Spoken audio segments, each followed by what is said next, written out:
I used to be close friends with a kid named Chris. He moved away across the state when I was 8. Since we never got to see each other anymore, I got my mom to agree to drive me all the way over to Chris's new house in the country for a weekend sleepover. Pulling onto his property, I already knew this was the perfect place to do anything outdoorsy. It was a decent-sized house with nothing but woods in all directions.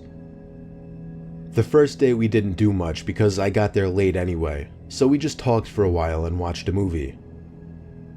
A couple of times I'd think that I was hearing sounds coming from below the floor.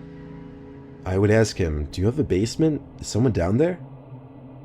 Chris went on to tell me that there was no basement and that his whole family had been hearing weird noises coming from down there for a few days, and they planned on having some inspector over to check it out.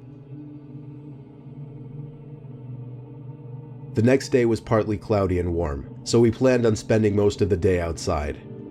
I convinced him to go for a walk in the woods just to explore. After all, this was all kind of new to him as well.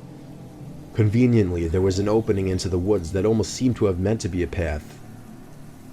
So as we were walking over to it, Chris's foot hit something that made a metallic kind of thud sound. His foot hit a rusty old cellar door. He said he didn't know about this, neither did his dad.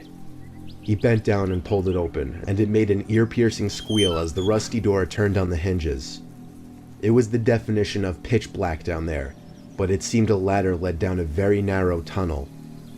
Neither of us dared to step foot down there. Suddenly, a sound echoed up the tunnel, like the sound of something dropping onto a hard floor. And then metallic sounds echoing up the tunnel, getting closer. As soon as we realized it was the sound of somebody climbing up the ladder, we ran to get Chris's father, who was shocked to see what we had found. He called down there repeatedly for anybody to come out before calling a few of his buddies over to go down with him. Chris and I were forced to stay inside while the three of them went down there. They came back up 5 minutes later, all of them visibly shaken and nervous. They came back inside and talked to Chris's mom in private. They never let either of us in on what they saw. Apparently cops showed up as well, but we were forced to stay in Chris's room, so we couldn't watch any of it. In fact, it wasn't until I was 13 did Chris finally text me one day, telling me what his dad really found down there. 3 full body bags tucked away in a corner, an old cot, broken beer bottles everywhere, and the smell of freshly smoked pot.